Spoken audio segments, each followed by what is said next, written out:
Biddle, Melissa Bartlett, and you will, Carrie Bigsby.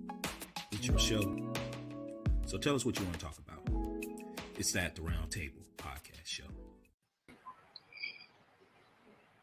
And you know this, man. It is that The Roundtable Podcast Show. It is the People's Podcast. Man, we are live and direct. Welcome. Man, it's good to be back in the seat again. Yes.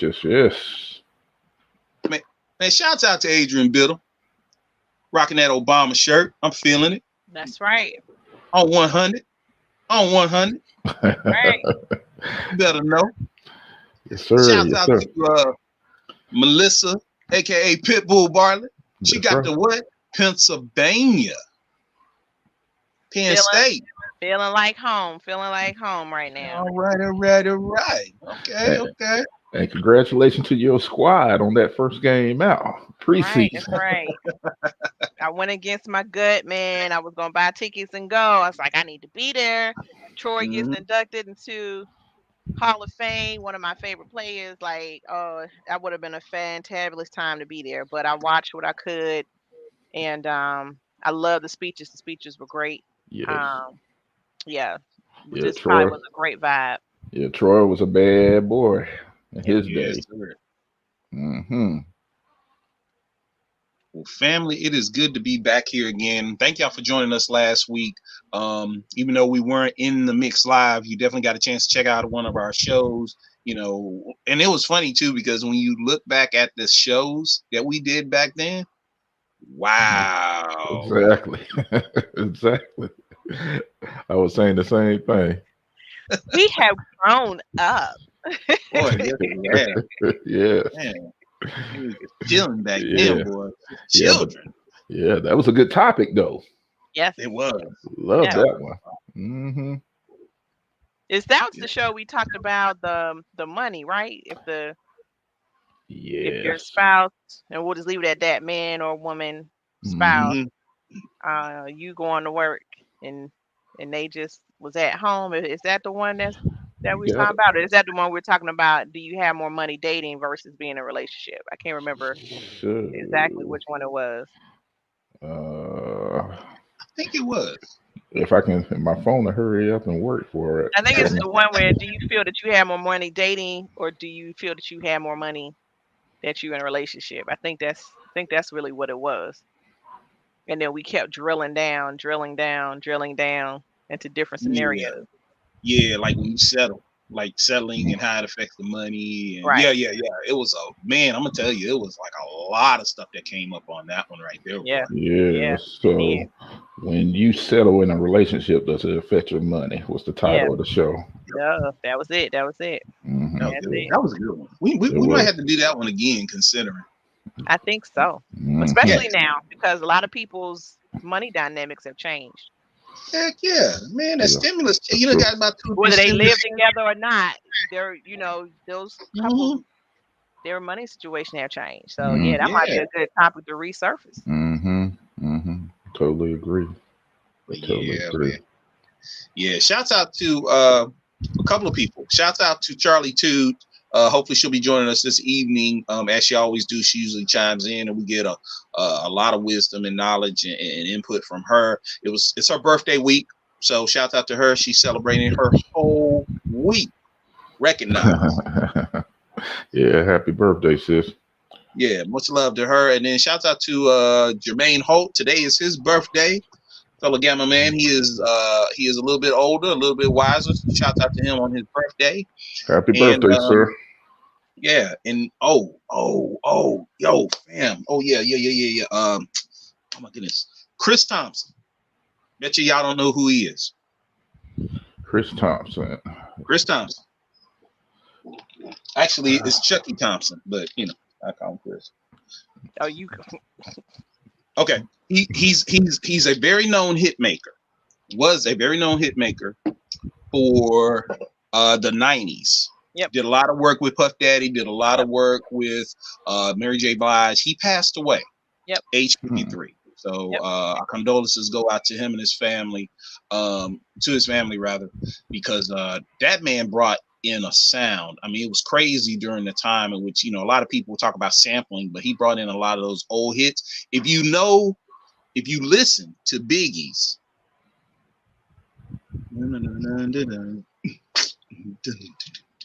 I'm gonna tell you, he had a prolific sound, and shouts out to his family.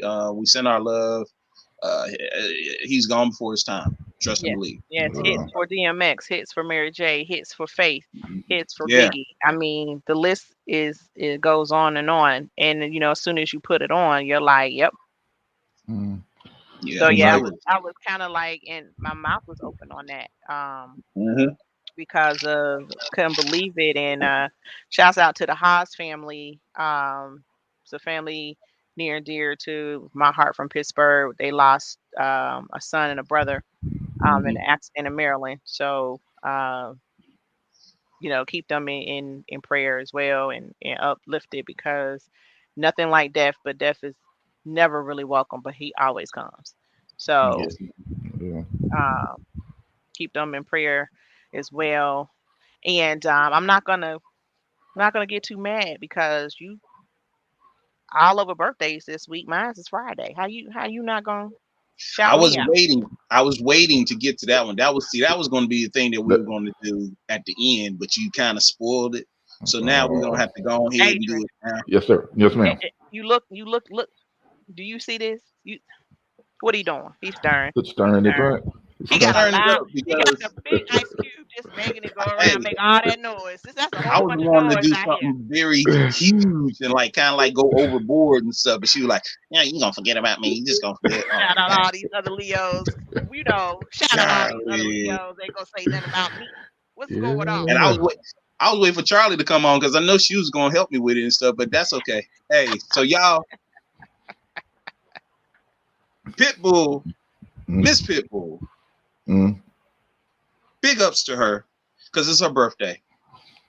But see, this is where I was going to throw in the plug, a real shameless plug, because she will be doing some work as well at this year's cannabis convention, holding it down, letting her gift shine, representing us and us, representing us as a people, being a part of the community, representing at the round table as a media outlet for the convention. For those who are interested, it's Friday and Saturday, August 13th and 14th. It's in Salisbury this year, so it's in Riding-Hour Drive, Salisbury 28144, and it's from 9 to 4. Going to have some good guests, some good knowledge, good information. There's vendors there for those who are looking for different types of products. It's going to be a great event. I'm super excited about hosting it and honored. Shouts out to my greenhouse. We've had Kim on the show a couple of times and speaking about her journey and how she got into her business. A lot of people look at cannabis and they think weed and being high and hippies, but there's so many healing elements from it. So, you know, if you don't know, you need to broaden your mind. Come on out to the convention. Come on out. Yeah, we had the chance to cover that a couple of years ago, and when I said that I left personally with a lot more knowledge than what I went in with. It was very educational, very enlightening. So yes, hopefully our viewers can make that drive and get out there and check it out. And hopefully I can go live, family, while I'm there in between the different events on Saturday to kind of get some quick snippets from some of the vendors that will be there as well. So now, since the cat's out the bag, I couldn't do the drum roll and everything, but y'all, if you get a chance, check out our sis this weekend at the cannabis convention. And I'm glad you even mentioned that too, because, you know, it has been like a negativity placed on it. And a lot of people really need to do their research on learning more about the healing effects of hemp and as far as what is the difference and the THC levels and things of that nature. So if you get a chance, definitely check it out. I think it'll open a lot of people's eyes and minds to what it can be used for. Ain't the weed man on the corner telling you about get this nickel bag or whatever. So but definitely come check it out and stuff. Right. So it's some sophistication to it. It's knowledge on growing. It's knowledge on being a provider. It's knowledge on the investment piece. It's knowledge on marketing. It's so much that you can do with this. It's not about hustling anymore. It's about helping, healing, people jumping on a vegan wagon, because they want healing, they want natural. It's just the same thing. It's the same thing, our ancestors, they picked herbs and flowers from the earth to heal us. And this is no different. But because you've been brainwashed to feel like the hemp flower is this negative thing, so many of us have been locked up, Black and brown people, behind it. It just has this weight of bad, but it's really not. It's not bad at all. Why you think it was such a discouragement or a bad stigma put on that? Could it be that it could have been a cash cow and anybody could have grew it in their backyard? Yes, absolutely. Anytime. Good point. These opinions are the opinions of Miss Pitbull and not of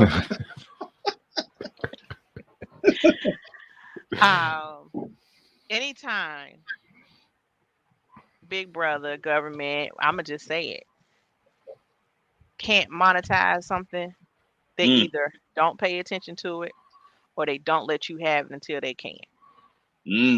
So weed first was used as a weapon. They saw it as a way to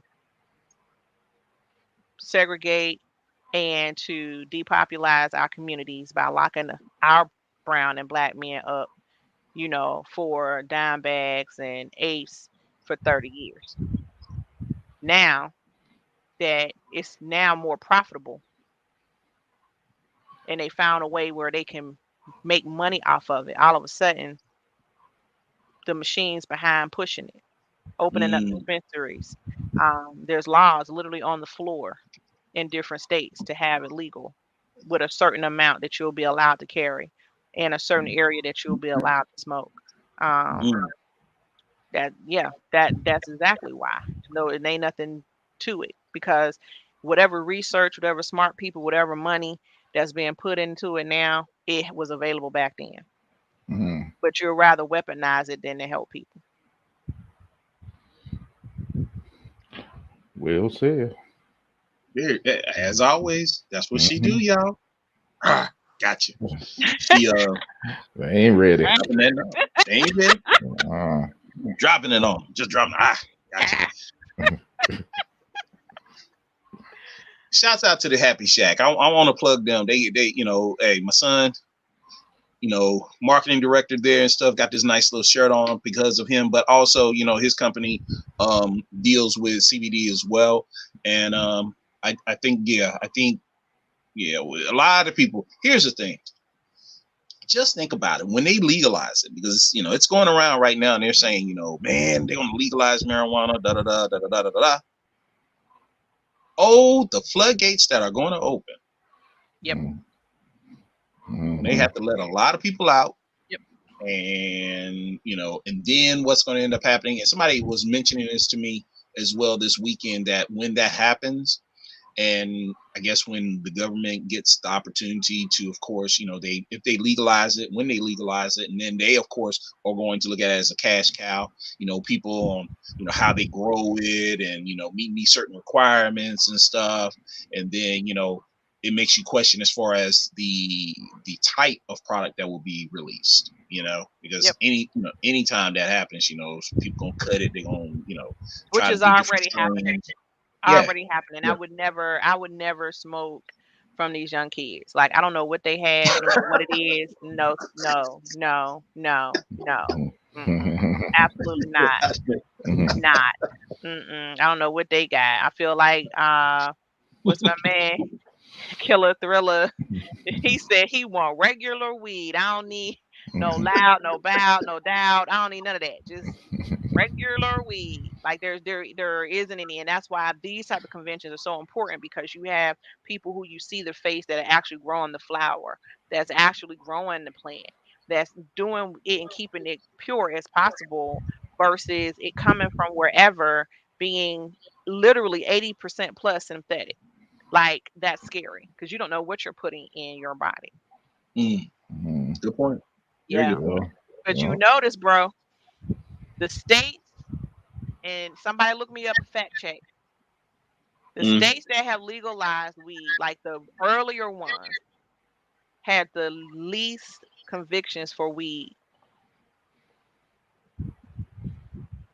What that tell you? Amen. It seemed like a correlation right there of some sort. Now y'all back me up, but some of the earlier states, and I'm not talking about those that just came around within the last 2 or 3 years. There were some states that have been legal 4+, 5+ years. Those are the states that probably have the lowest conviction rate for weed carriers or possession. Wow. Yeah. They getting because the cut. You can't have something. What you gonna have this brother in jail now for 25 years? Shouldn't have been in there anyway for no daggone 10+, 15 years. But now, what you gonna do with this brother? You got him locked up for something that's legal. It's crazy. It's crazy. Got to clean up what you messed up, as the gospel song say. But that is a segue into a topic I want to throw up real quick.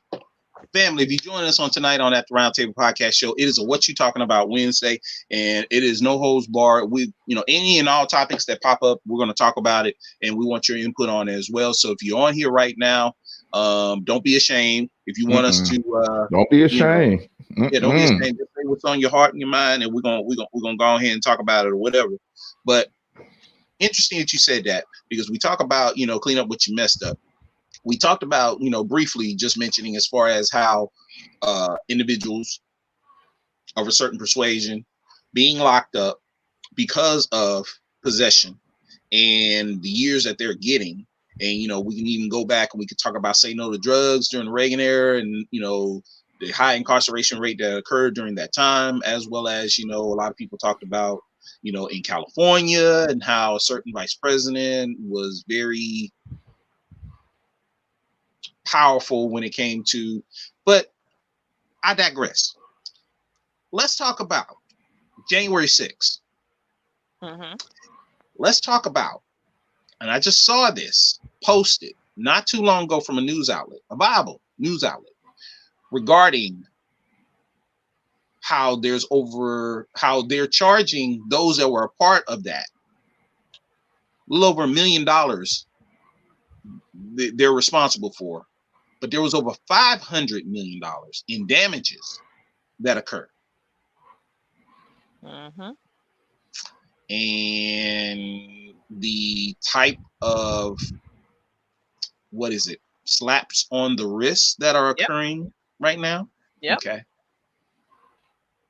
So I'm just going to throw it out there. I'm going to be kind of, I'm going to poke the bear. I'm going to stir it. I ain't poking no bear. I'm going to throw rocks. I did. Yeah. You know exactly. You know exactly why. You know exactly what's happening. You know exactly what's going on. Because none of them look like us. None of them look like us.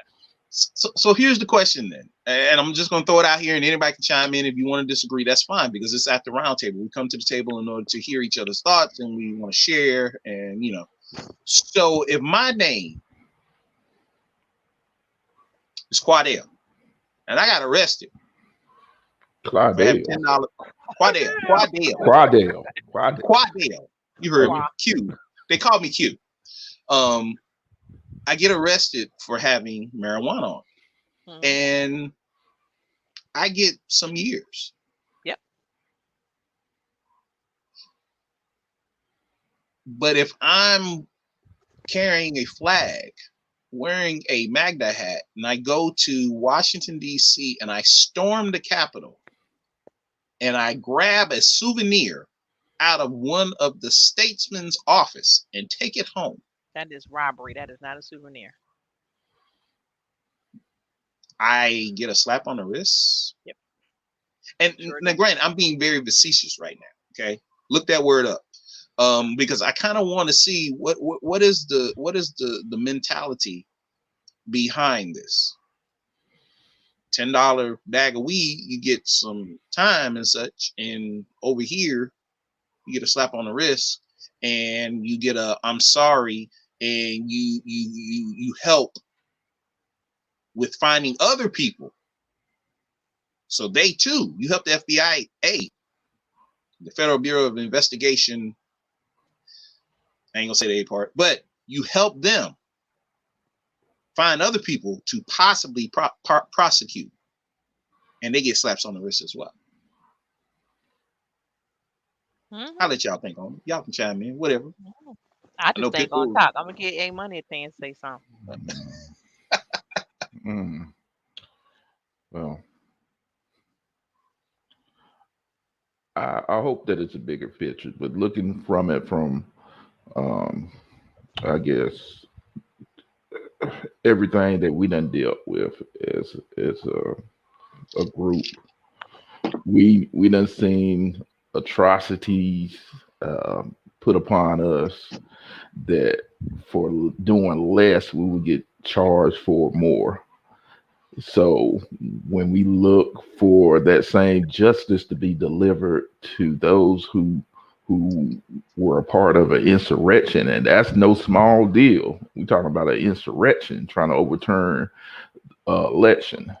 And from what Kerry has been telling us, you're only getting slaps on the wrist. I'm hoping that they're trying to build a case towards a bigger fish of some sort. But looking at it right now, it don't look right. Then you give it the sniff test, it don't smell right.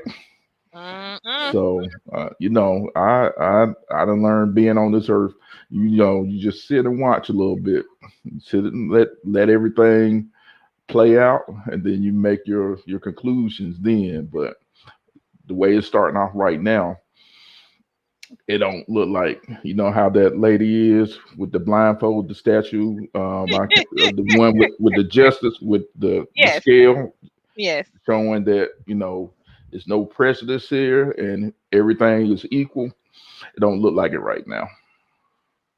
Yeah. So okay, and I'm glad you said that, bro. Now, so check this out, family. Okay, because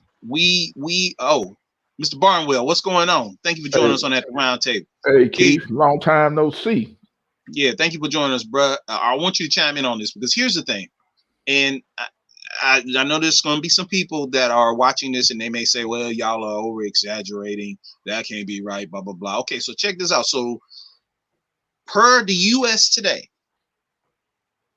which just recently published an article, August the 6th, they noted that during the Capitol riot, there has been 500 people charged, okay, in 40 states, all right?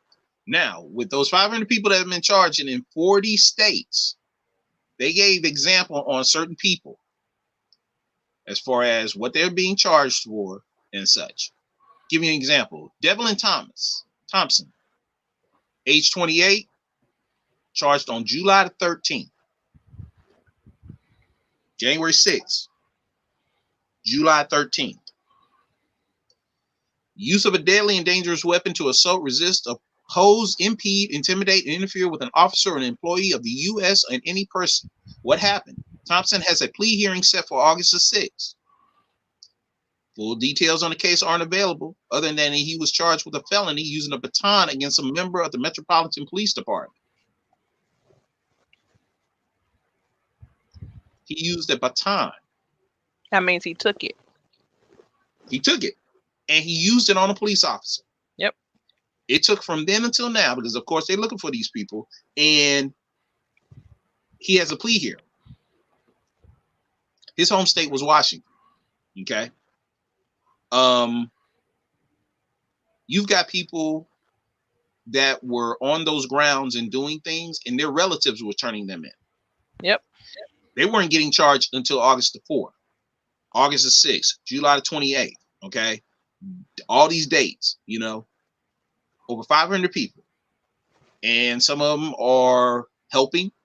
Some of them are saying, they're sorry. Some of them are saying, hey, I'm a Proud Boy. I didn't know all this different stuff. I'm not understanding how it's, but if you one of them corner boys, you get rolled up on real quick. You get arrested real quick. Let you not take a baton from them. Right.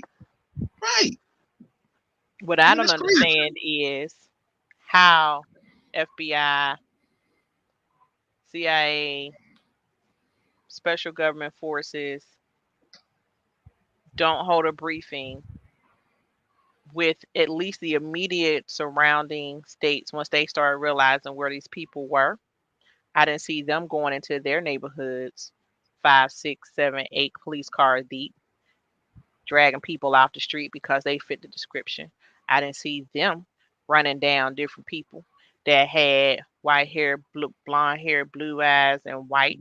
I didn't see them saying, "Oh, well, the last picture that we have is you had on camouflage pants and a black T-shirt, pulling anybody over from a Walmart or a gas station while they're with their families because they fit the description." I didn't see that happening, and this was a federal offense that took place.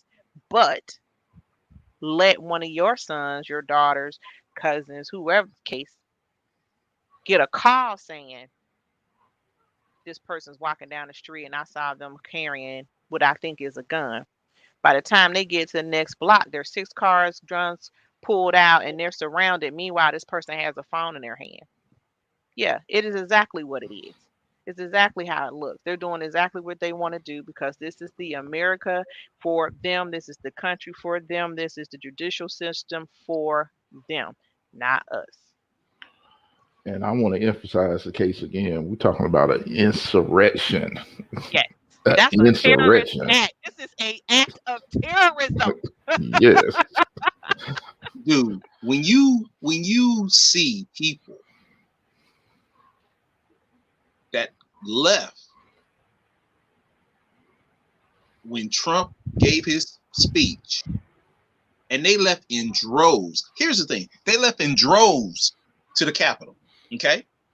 Not only did they leave in droves in the Capitol, if you really watch this, if you really watch the film, you see a select number of individuals that are moving down the street in a military fashion. When they got to the steps, they swerved to the right, put hands on each other's shoulder, and were going up in a military fashion. And when they got in, you had people climbing. You had people trying to break windows. They were taking flags, breaking them, and busting into the windows. Like we mentioned, they took batons from the police officers. One police officer got pinned between the doors and people trying to go in and out. They were trying to keep him out and stuff, and he literally got crushed. Yep. The result of this, like you mentioned, Adrian, the insurrection, 5 people lost their lives. 5 people. And I'm sure y'all remember the murder. Yeah. But do you remember the scene when the woman was trying to get up and get over into the office alleyway? Not alleyway, but into that foyer, when she was trying to get in, and she got met with gunfire, and it shocked everyone there. Yep. Because they didn't understand the gravity of the situation. No. They understood the gravity of the situation. They're not used to having repercussions of any situation that they're in, whether they start it or they finish it. They were not thinking that anybody was going to do anything to them. And so when she got shot, they said, "Hold up, wait a minute.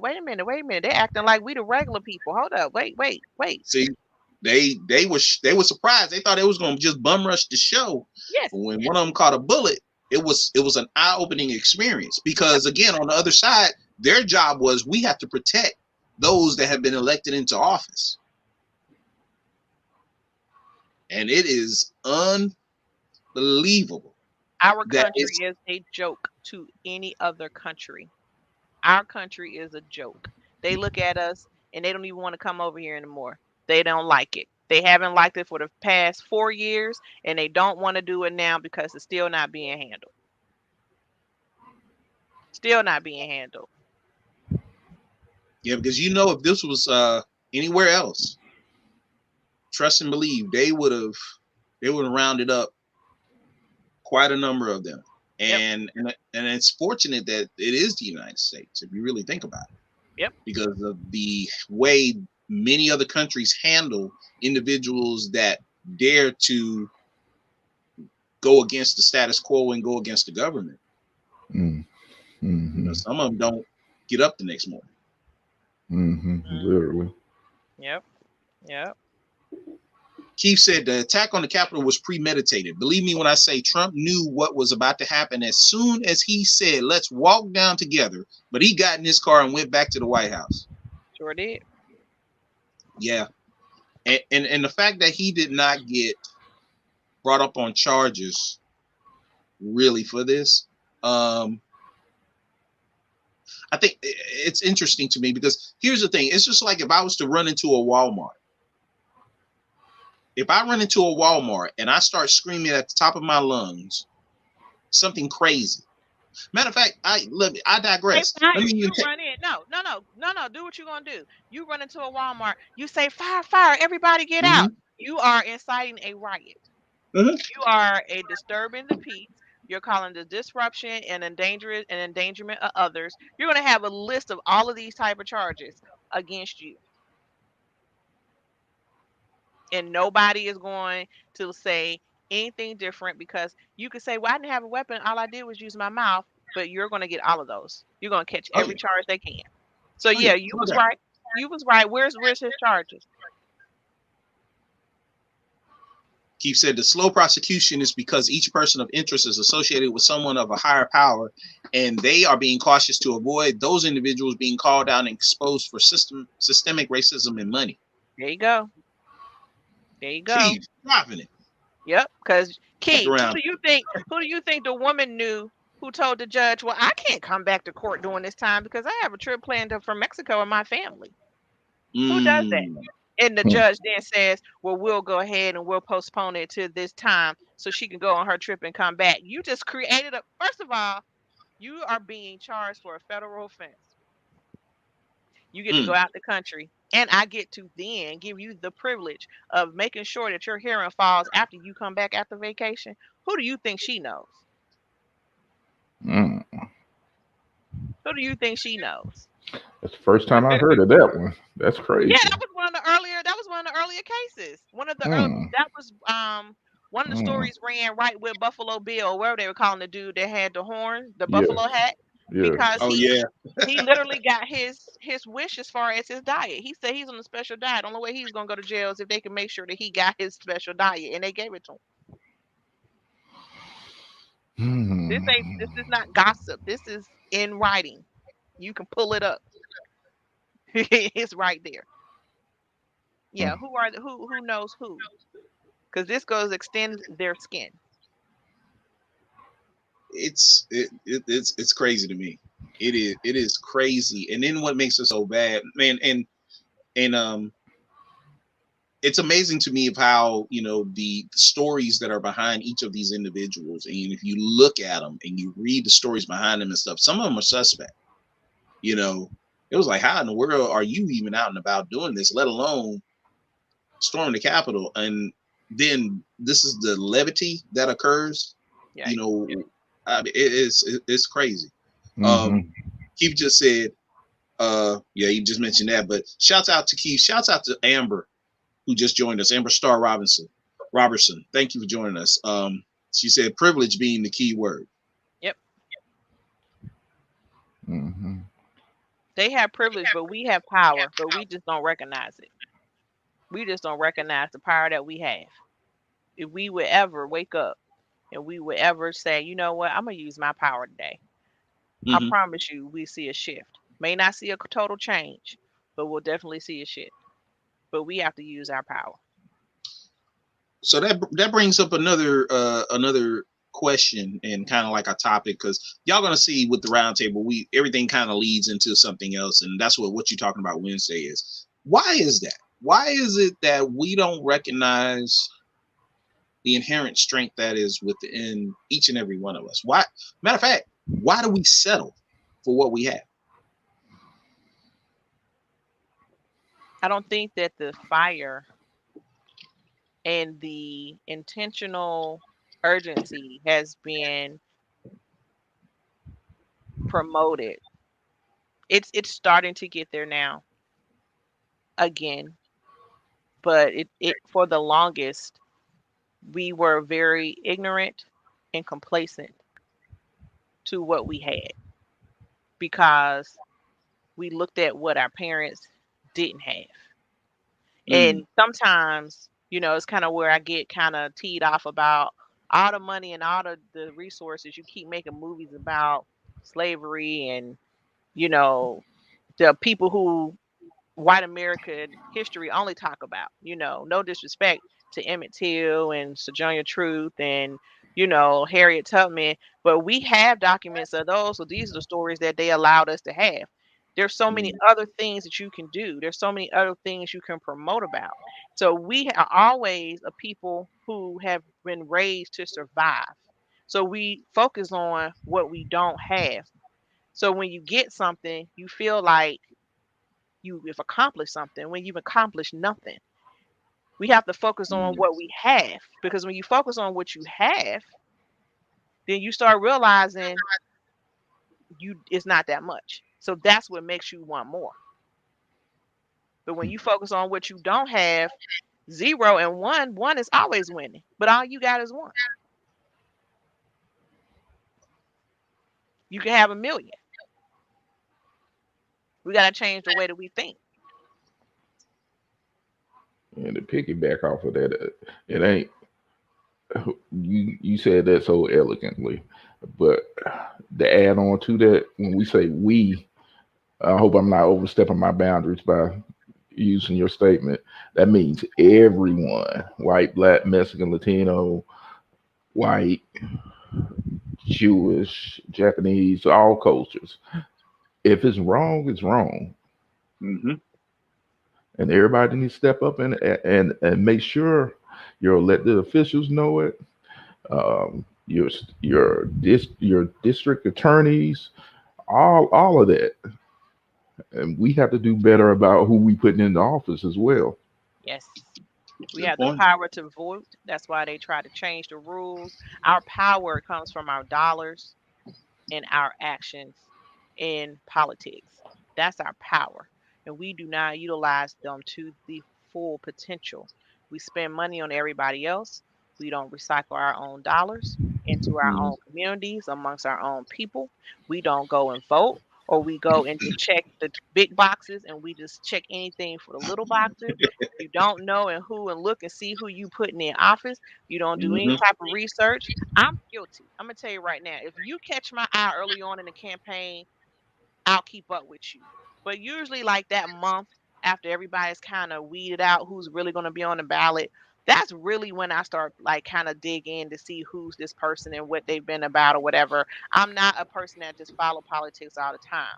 So I'm not going to act like I am. But I do want to have some knowledge of who this person is before I select that check in their box.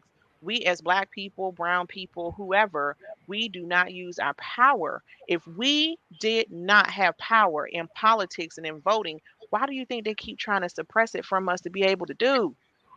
It's our power. If you right now decide that you're not going to spend $1 for 30 days unless it's with a Black owned business or a Black company or a Black product, do you not understand the shift that we would make? We are the only company that has the only people that have the less amount of money as far as financial wealth, and we spend $1 trillion a year. Whoa. Come on. Yeah. That makes a lot of sense. Nobody's saying that to our 20-year-olds, our 16-year-olds, our 13-year-olds. Nobody's talking about that. So yeah, You keep talking about the survival, the struggle, the what you want and what you don't have. Talk about what you got. Teach your kids to use what they have. What the song say, use what you got to get what you want. That's what it says. We have strategies in our songs, but you know what?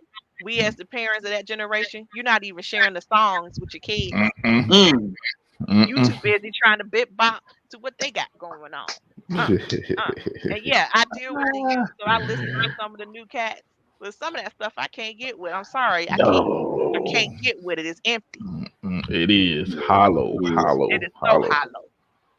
So come on, man, come on. Like we gotta do better. I can't say it enough. We gotta do better. And if me, him, we start, it's gonna spread into our household. Our household is gonna spread it to somebody else. Just start within your household. I promise you'll see a change. I promise. Amen. Shouts out to Rob Moselle that just joined us. Shouts out to Mahogany Tabiti that just joined us. Keith just said on unnecessary stuff. You're right. You are right. It is and I think to kind of like to add to that, it starts within the home, and it starts with the dialogue that we have with our children and with our spouses. Because if we can all get on one accord at home, like you said, Melissa, it's a stronger stance that we have when we go out into our communities, and what we represent as well. And I know I'm kind of jumping to the next one, but it's amazing how these things lead into the next one, because my sis Hoggy just came on. Mahogany just came on, and it's a dialogue that we were having just this weekend, in which we had a very, very lively discussion this weekend with family regarding the coronavirus and what's going on right now. And, we were talking, of course, you guys, if y'all just joining in, is what you're talking about Wednesday. And we were just, talking about, the Capitol and what went on with that. And then that led into us talking, basically about us as individuals and our strength and our responsibility. And then now it's going into the coronavirus, because one of the things rather that we said was the choice that we make. A lot of people didn't get the vaccine. A lot of people, when the government opened the doors, they went crazy. They just Lollapalooza. I just said to myself, I'm glad my son did not want to go there. Okay, my youngest one, he loves to travel to concerts and things of that nature. I'm glad he didn't go. I'm gonna put a pin in that too, bro. Go ahead, finish. Please do. I was just outdone. Go downtown in Charlotte. People, doors open. People are packed in bars and stuff. No mask on, everything. Now, granted, somebody did say before this happened about the Delta virus. Okay, so now just on the news, they're saying it's going rampant. I know I live in Gaston County, and here they've already said on the news, it's just like we're right back up. We're getting up there again. And we had a lively discussion about whether or not you should get the vaccine.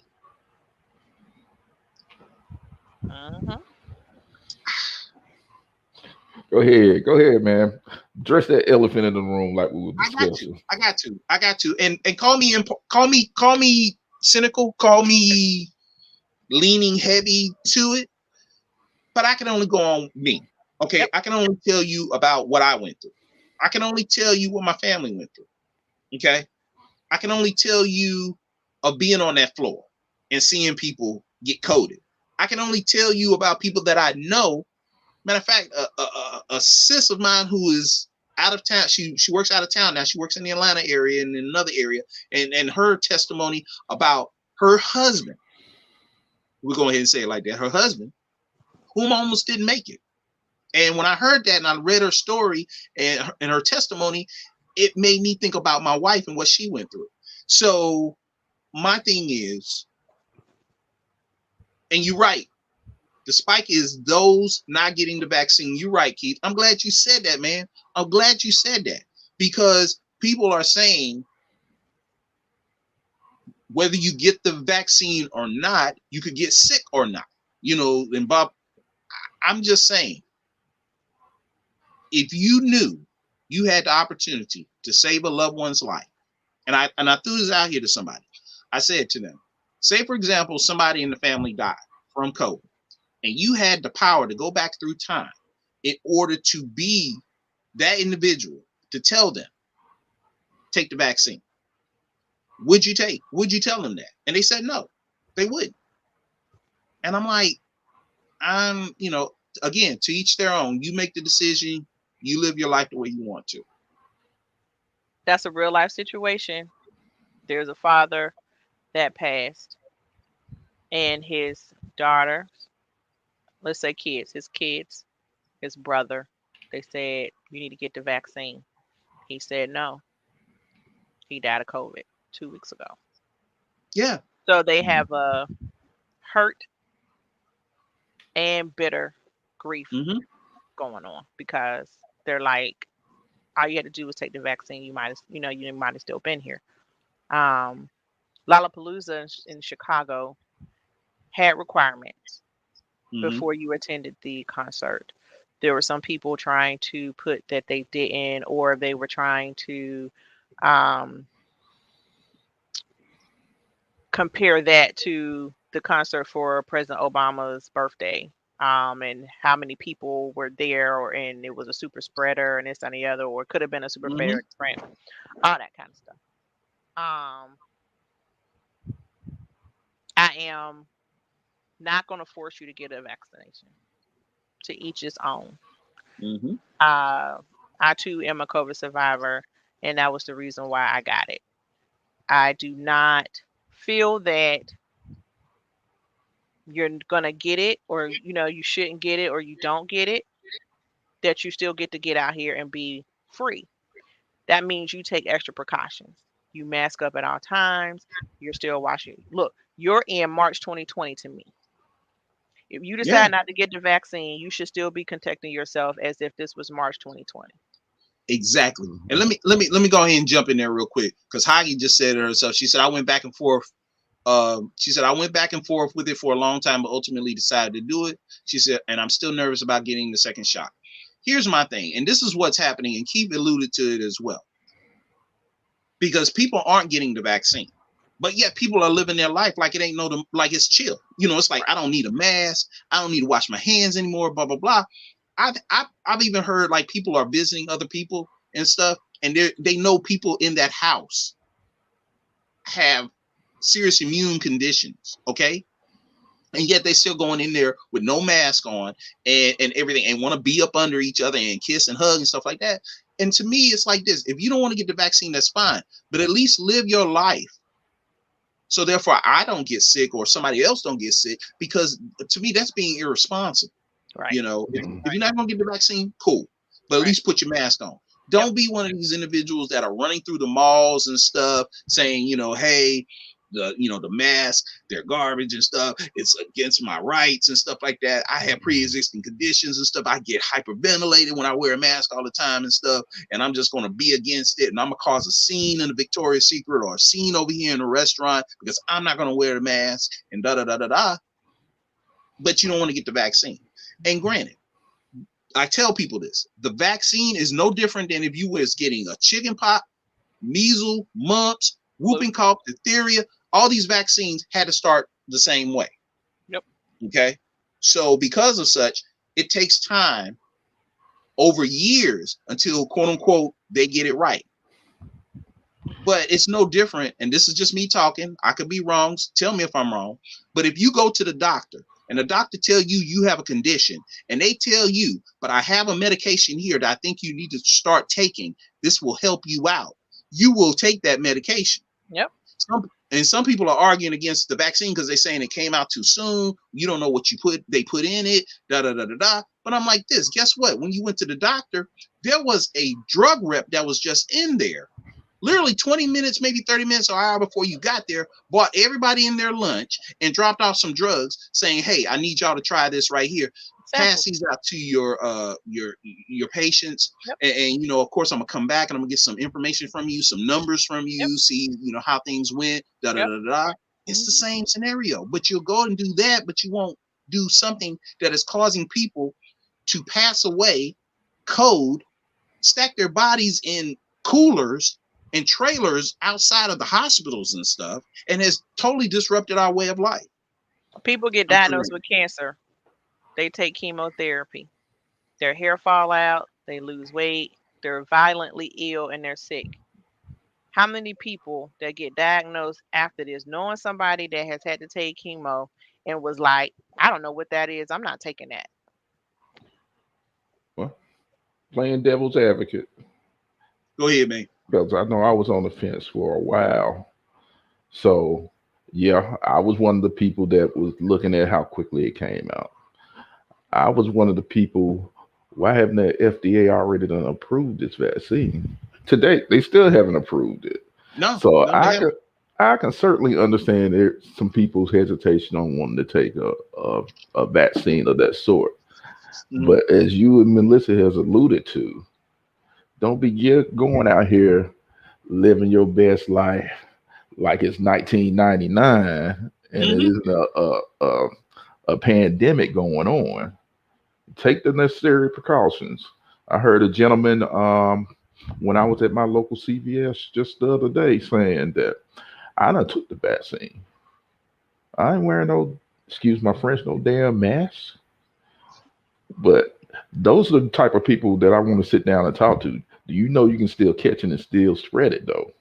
Right. To other individuals. Be a carrier. Yes. Yeah. Yeah. Yes. And that's the thing that I think a lot of people are not paying attention to or keeping or losing sight of. Just because you got the vaccine yourself, you're inoculated, doesn't mean that you're immune to still being a spreader. Right. Exactly. And here's the thing. And shouts out to Terry and Robert for joining us this evening regarding the what you're talking about Wednesday. And here's the thing. And Hagi just said it as well. I'm gonna post this real quick. She said, I will still be wearing my mask too. I also never got the flu shot. So here's the thing. Even with the flu shot is not 100% saying that you won't get the flu. Mm-hmm. Okay. There's still a chance in which you can get the flu, because what we have to realize is every time we get a vaccine, we have to understand nature. We have to understand that viruses evolve, they mutate. Okay.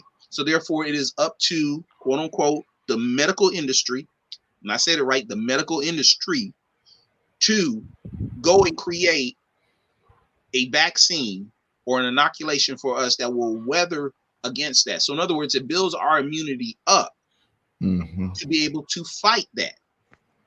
Not saying it's going to totally heal you from it. I think that's where people get the misnomer. A vaccine doesn't heal you from never getting it. It helps your body, inoculates you, and it helps your body to be able to fight that particular strain of virus. Okay. So while people are getting it and getting these vaccines and then they say, I'm not going to wear a mask anymore, there's no way in the world I would do that. There's no way. And I know for a fact, knowing me and how I am and what I've just went through, like Sis did, and still getting the vaccine, I know there is still a chance in which I may get it and my body will be able to fight it off per se, or maybe it will have a little struggle against it. But I don't want to bring it home to my wife. And I think that's where my mom and we had to talk about this. And I said, I think that's where people are missing the compassion for each other. In other words, I'm not my brother's keeper. It's all about me. There you go. Forget you. You're not thinking about other people. You're thinking about yourself. My family, you know, I was the leader. I said, I'm getting the vaccine. Everybody was on the fence. My girls were more like, you know what, Mom, I'm going to go ahead and do it too, because they're, you know, still young. They're trying to be outside when they can, as safely as they can. And was like, okay, I'll do it. It was a decision that I made because I technically, according to the results, was the only one that ever contracted COVID, even though we all shared the same air. But they thought of me and said, okay, we're going to go ahead and get this too. There's a lot of people out here that's thinking about themselves and they're selfish. They're not thinking about the person next to you, the person you may come in contact with, the people who you don't know that's passing you on the aisle in the grocery store. The whole 6 feet thing, I think, is a joke. I do believe that because we share air. There's no facility that we go in that the air is purified, that's coming out, that's sucked out and purified coming back in. None. Let's be honest. It's not. So 6 feet and we breathe in the same air. Okay, it may take longer for your molecules that you may have put into the air to get closer to me, but it's the same air. There's no air. Name me a business that have air purification in there. Ain't too many of them. It's not too many of them. So you know what I'm saying? Wearing the mask helps you be able to at least not take in so many of other people's, air droplets and molecules. But it is definitely a debate. There's some families that are literally falling out because people are adamant, flat-footed, and saying, hey, you will not get it. We've gotten it. We've cleaned our homes. We pretty much have a set square or circle that we're with in a certain pattern that we travel. We are not opening up to any new people coming in. And so they're not letting people come to their homes. You got people who feel that they're being dramatic. But, I feel like you do what you're supposed to do. It is your right. Just like it's your choice to not take the vaccine, it's my choice to take precautions because you don't take the vaccine. That's it. Yeah, everybody just do their part and pray on it. Pray for wisdom and direction. That's it, bro. Terry said, I have to consider the risks to me and also the baby. I am leaning towards the vaccine now, but being pregnant takes the risk to another level. And then she mentioned we canceled our baby shower, and we also have to heavily consider not allowing anyone to even come see the baby when he is born. There is nothing wrong with that. Nothing wrong with that, Terry. And I'm going to tell you this. I'm old school. Wasn't a lot of people going to come see my baby whether there was a pandemic or not. First of all. Second of all, still in the middle of a pandemic, you have every right to do that. If somebody want to visit, they can set up times where you can FaceTime and do a virtual visit, but your child does not need to be, I'm straight, strong, 8 weeks. Your kid don't need to be around too many people before they're 2 months old. But now in a pandemic, we need to go even longer than that. Sorry. Heck yeah. Thank you, Keith, for saying that. Yeah, Zoom baby shower, Keith, is nice. It's a nice idea.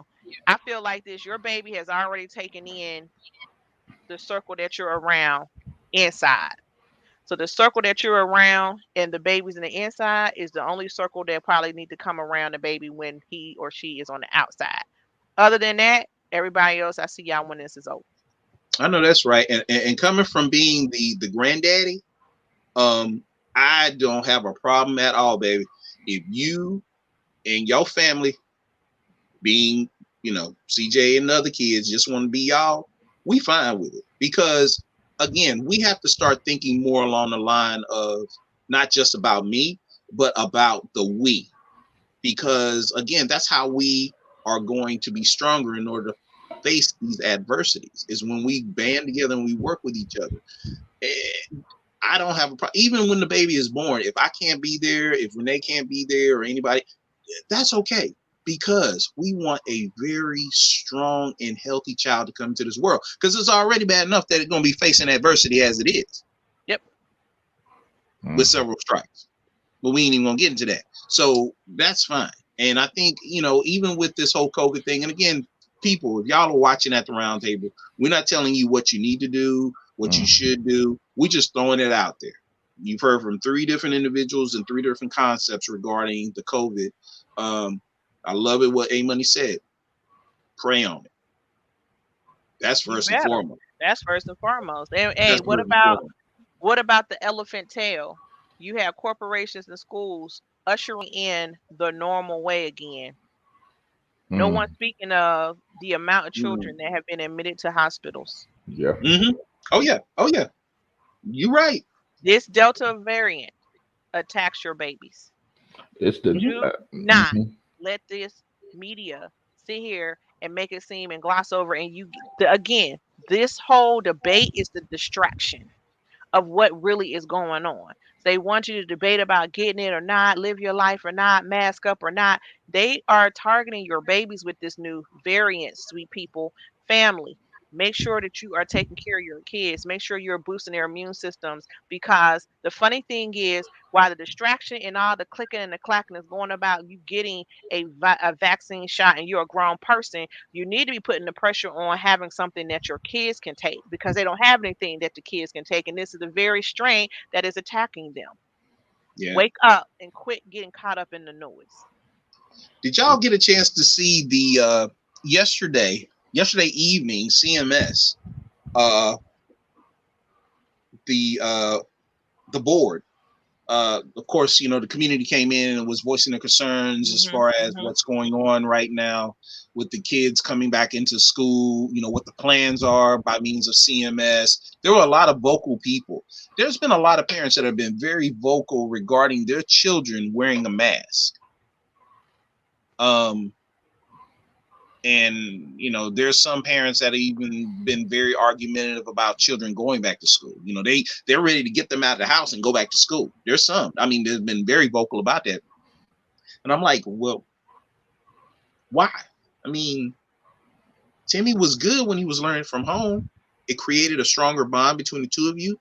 You saw what was going on with his education, and his health is paramount. That's what the real concern is. We want to make sure that the kids are okay. But it's amazing the thought process with people when it comes to this thing. It's like, it's really this COVID thing, whether we realize it or not, has thrown the covers off of so many different scenarios and situations in our family homes and in our workplace and in our government. I mean, it has really, really, really uncovered some stuff that people were really keeping quiet about. They were. And you check this out. This is today. Okay. So for those who don't know, Mecklenburg County Courthouse had to shut down because they had COVID-19 outbreak. Okay. So it's saying that they are going to stay closed the remainder of this week because several employees tested positive for coronavirus, and that the closure impacts Superior and District Court cases as well. So a lot of things are going to be rescheduled, and a lot of first appearances are going to be done via Zoom. So you have the courthouse who opened up because the spike of the Delta variant. You have people who have to shut down one of your major heartbeats of your government branches, which is the courthouse. So what does this look like when the employees start going back into the office more and more? Because the county has already started shifting certain departments, starting to come in 2 days a week. What does this look like when corporations start having our employees coming in, and now you go from 2 to 3, or a week on or a week off?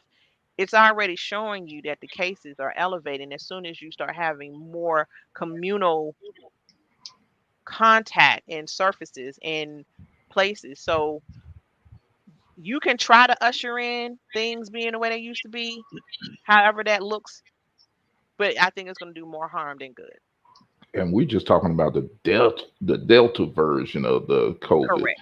We haven't even touched on the most recent one that they just discovered. It's even more contagious. It's even more contagious. And the thing about it, if you're not getting vaccinated and you're not taking the precautions to let this thing die out by totally shutting down and totally being secluded to your areas, this thing is a survivor. It keeps mutating. And each time it mutates, it gets better and better. But you're gonna be okay. You're gonna go out here and do what you need to do. When the booster comes, unless there's some extreme adverse reactions to it, I'm getting my booster as well. I may not get another one after that, but I am getting this second one. I mean, the third part, or the first booster, because this stuff is starting to mutate more and more and more. But there are things that we can do for ourselves to be healthy. Stay clean. Wash your surfaces. Wash the things that come into the house. Make sure that you're boosting up your immune system with some other natural things. You got ginger. You have elderberry. These things boost your immune Mm-hmm. systems, your cells. Make sure that you're just being cautious. If the place is a little more packed than usual, you might have to change your shopping time. You know, Yeah. just go by what you think you need to do. It's really no right or wrong answer. But I mean, there's something that you can do to help this. This is Terry true. says school is out for Callie. She's going online. Nothing wrong with that, baby. She's a genius anyway. Let me tell you, that child right there. But you know what? I'm glad you even said that, because that's something in which I was telling Renee recently. Whenever, you know, like going shopping and things of that nature, I'm just a big proponent of going early. I've always loved to go to the grocery store or go to Sam's early in the morning. And the way people are, especially when you go to Walmart and things of that nature stuff, it's just so congregated, and you can't find stuff, and people are all up on each other. Like you said, you got to start using more common sense regarding how to live against the norm, because the norm was we were all packed with each other, whether you go into the restaurants, whether you go grocery shopping, in churches, whatever it was, we were always upon each other. You know, birthday time, somebody brings a birthday cake, they're gonna blow over the cake. No more candles. I'm No more doing no more candles. We are doing no more the candles. I wasn't even a big fan of that before this started. I wasn't either, but I definitely ain't now. Hey, Money.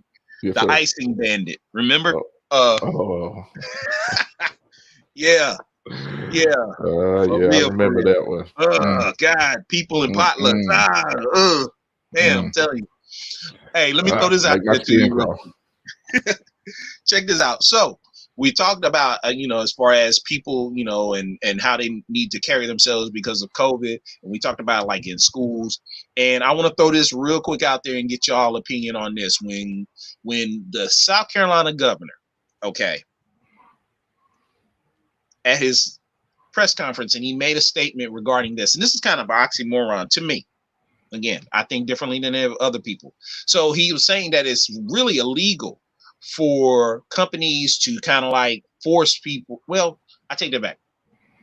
This is what really got me. When he talked about as far as people wearing masks and it being mandated about wearing masks, even kids in school wearing masks, but he kept pushing the agenda about getting the vaccine. Yep.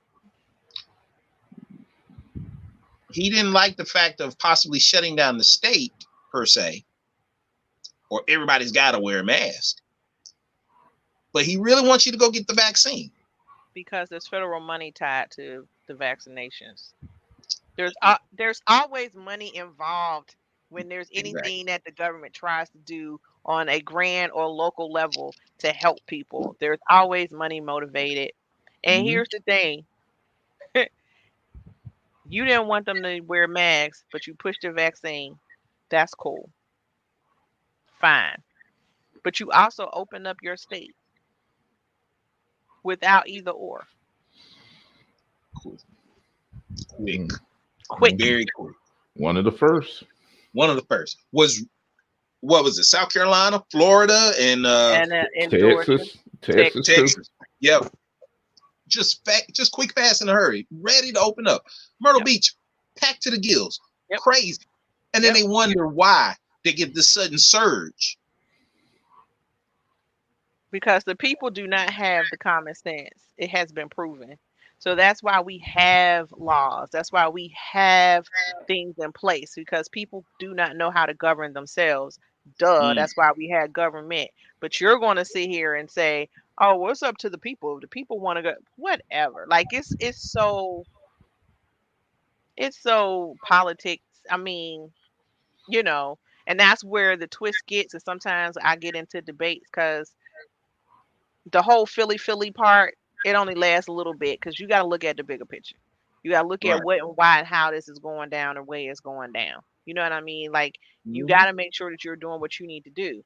And as long as you have jobs that, look, what makes a community? We said this before: a bank, school, hospital, church. Those are 4 things that everybody uses. You know what I'm saying? Grocery store. That's it. You can't shut down.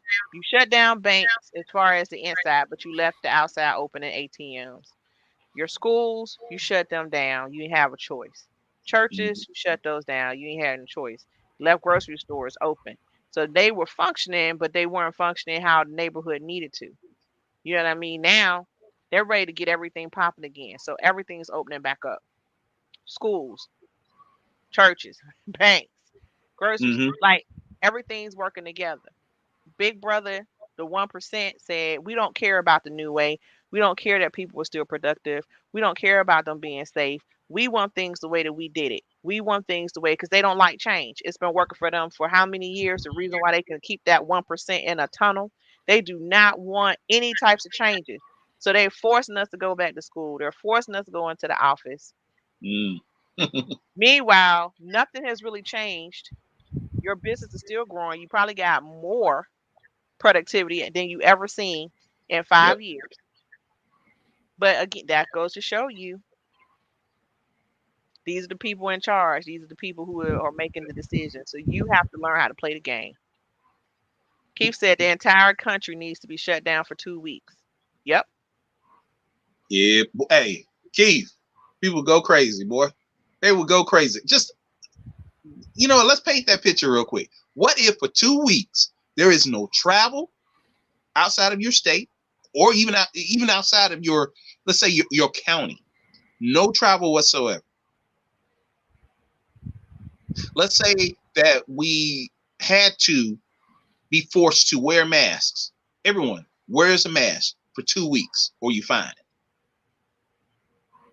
We're not going to, they're not going to force you to get the vaccine. It's just for 2 weeks. You have to wear a mask every single day for 2 weeks. You have to stay in your home for 2 weeks, unless you have to go out for like grocery store real quick. Or say, for example, if somebody really gets hurt and you go to the hospital or whatever. So you can't travel outside of your county or your immediate city for 2 weeks. We would lose our minds. Some of us, rather, would lose their mind already. The difference is people who are compliant because they're fearful, and people who are compliant because they're safe. People aren't scared anymore. So therefore, nobody wants to shut down.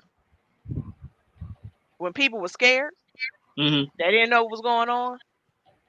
All they cared about was their toilet paper and their beans. And they didn't care about staying in the house. They didn't care about having to go out. They was fine. Did you say their toilet paper and their beans? That's all they was worried about. They want to make sure they had their canned goods, and they want to make sure they had toilet paper. That was it.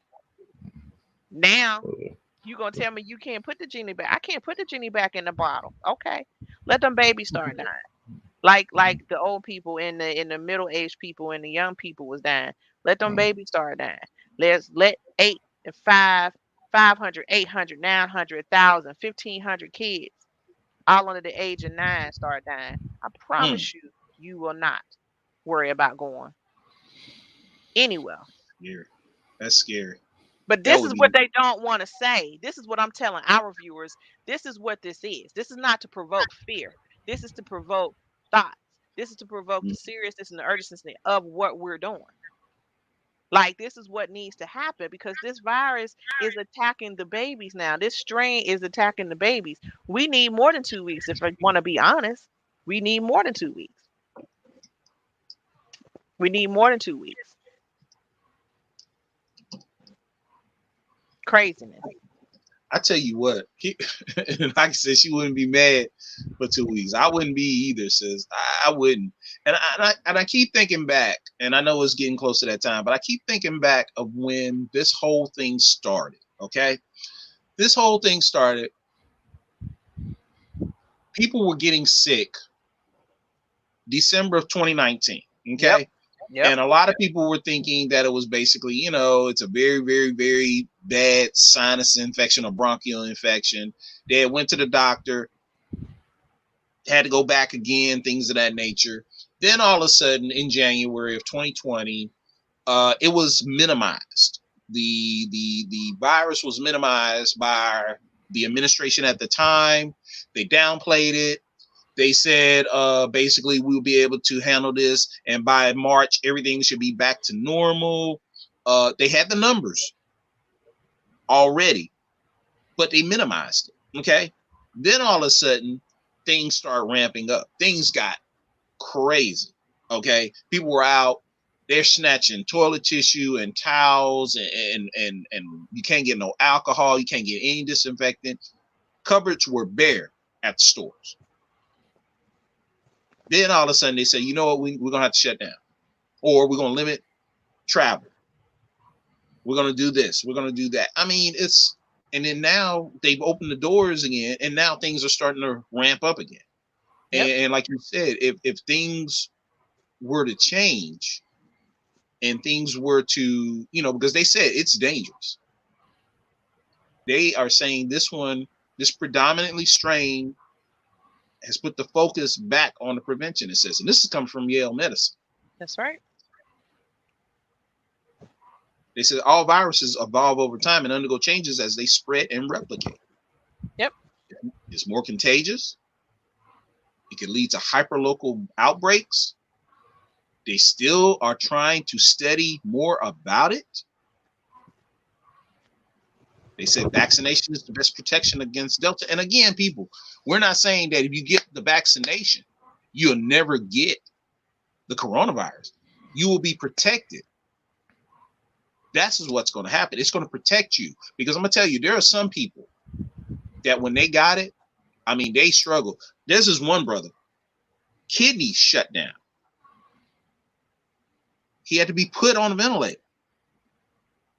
Heart issues.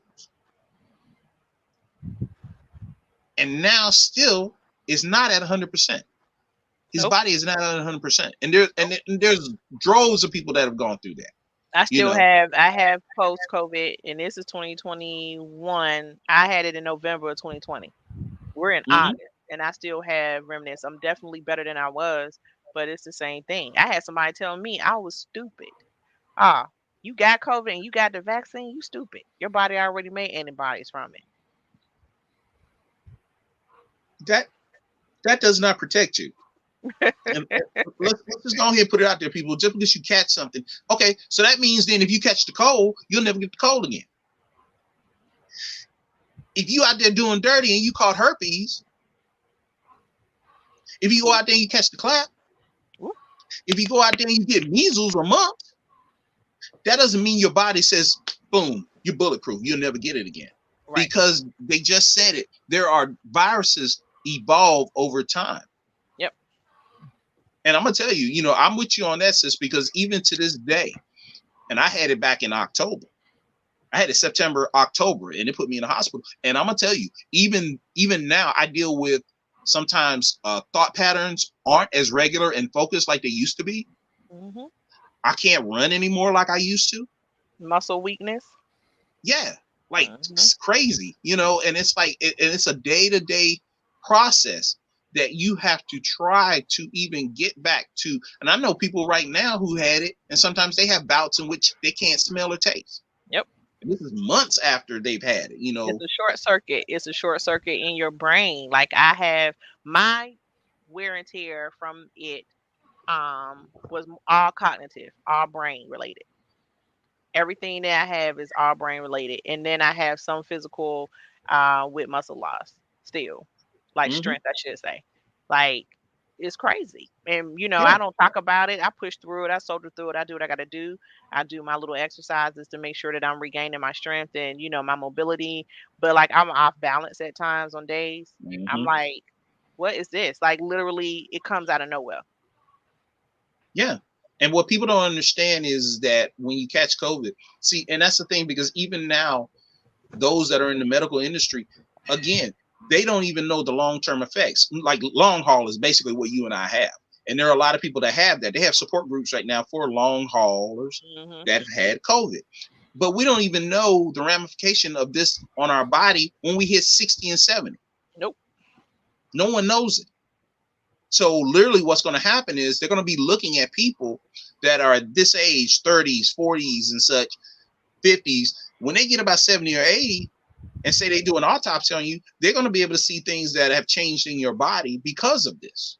They're still learning about this. So why people are so adamant about not either getting the vaccine or not wearing a mask or whatever sort, when this is something that has changed, literally has changed the course of history as we know it. You know, it's right up there with, you know, the plagues that went on, you know, when we had, you know, swine flu and that situation that happened and it changed. This has changed the course of history. And here's the thing, and I know we got to go, y'all. This is amazing every time we do this, but Terry said it herself. Where do we see ourselves in 6 months in this country? That should be our closing statements right there. I'm gonna let y'all go first. Go A Money.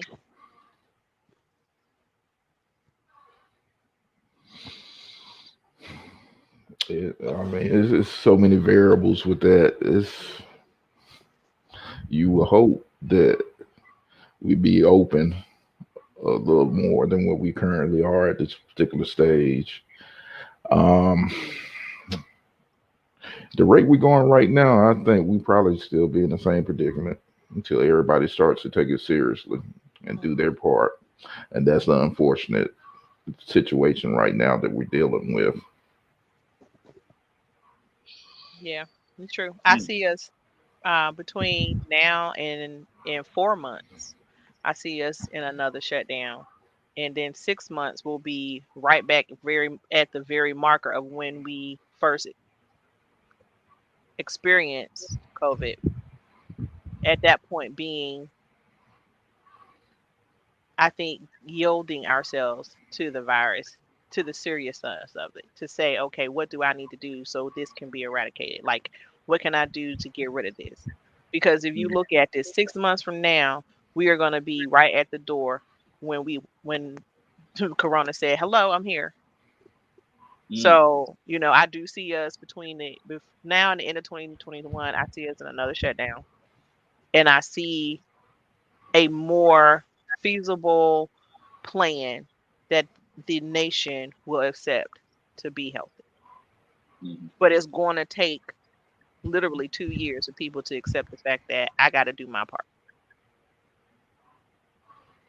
I definitely agree with you on that. 6 months, I don't know, but I would say this, and I got to go back to what A Money said. I'm going to pray that people will have a more sensitivity to the plight of what we're in right now.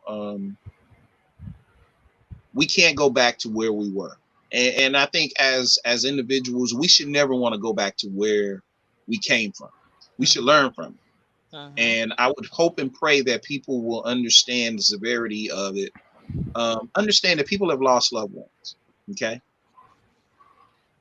And I still think back on the family that visited their father every single day at this hospital.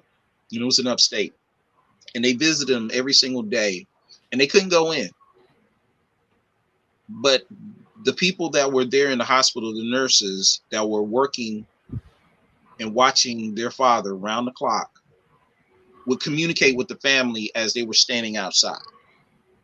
And they would put up little signs and they would let them know, you know, hey, you know, this is what's going on. And they, you know, day such and such. And eventually he took a turn for the worse and he passed away.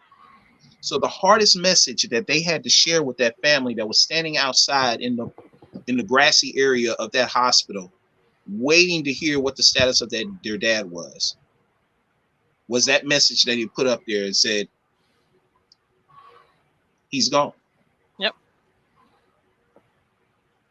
And it's amazing that those people, those nurses at that time that showed that much sensitivity, that much compassion, that much love, to be able to take time, because of course they were on that floor and they were taking care of so many other patients that had COVID, that were coding, that they had to get put on respirators, all this stuff that was going on.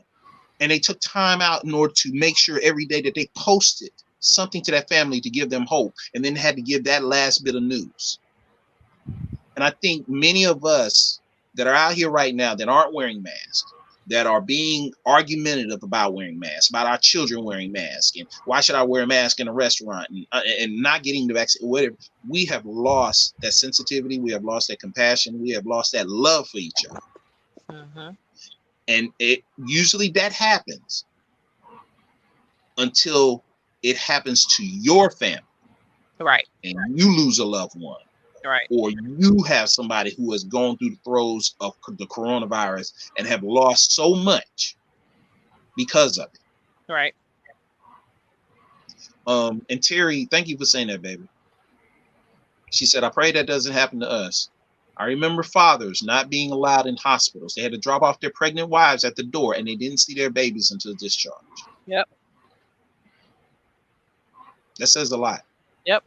It does say a lot. And I think these are the serious situations that we have to look at and say to ourselves, hey, I don't want it to be my family. I don't want it to be me. I don't want it to be, you know what I mean? So, you know, to our viewers, again, we've talked, covered an array of topics and subjects, but this one is the one that we're in right now. You know, getting the vaccine, not getting the vaccine. You know, it's about being safe. It's about practicing safe habits. It's about thinking about your brother and your sister.